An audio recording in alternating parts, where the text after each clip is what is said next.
So in the days of the old college, the boys who died, and unfortunately some did, as well as some members of staff, they were all taken into Aberdeen. There's a Catholic cemetery in Aberdeen in the university, the Snow Kirkyard as it's called.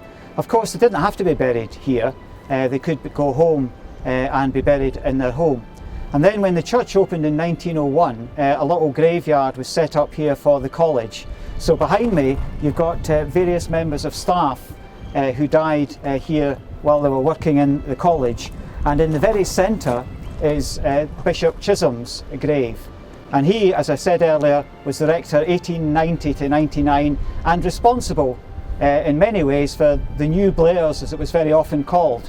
And one of the major donors to that was Monsignor Lennon, that I also mentioned earlier, and he's buried to the left of Bishop Chisholm.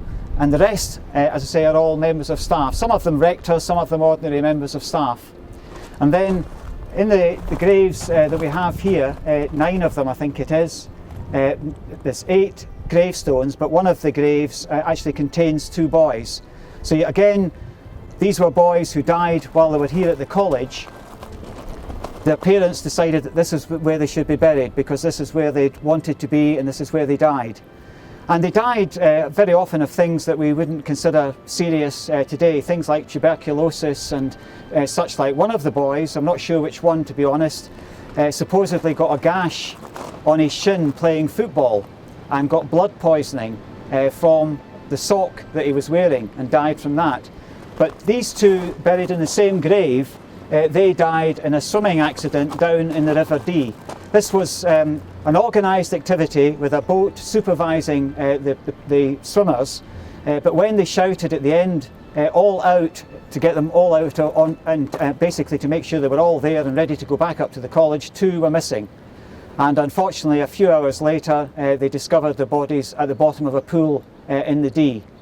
And their parents decided to have them buried in the same graveyard, in the same grave, sorry. And then up at the back of the graveyard, you have 4 of the sisters who died while they were here. And some of the sisters spent a long time in Blairs, basically the whole of their working adult lives. I mean, there are 1 or 2 sisters from the Sisters of St Joseph of Annecy who spent 50 years on the staff here, helping with the housekeeping and so on. Another one that I should mention as well, because it is important, is that during the First World War, there were 26 boys conscripted from the college.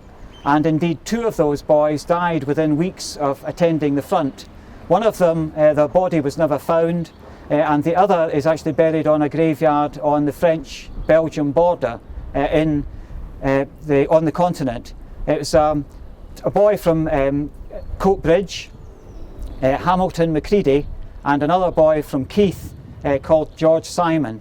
And it must have been, it's horrendous for us to think of these boys in a seminary and then going off and probably having some training and then, being shot and killed on the continent within a few weeks of going to the front. But they felt it was their duty to do so, and obviously they had been conscripted.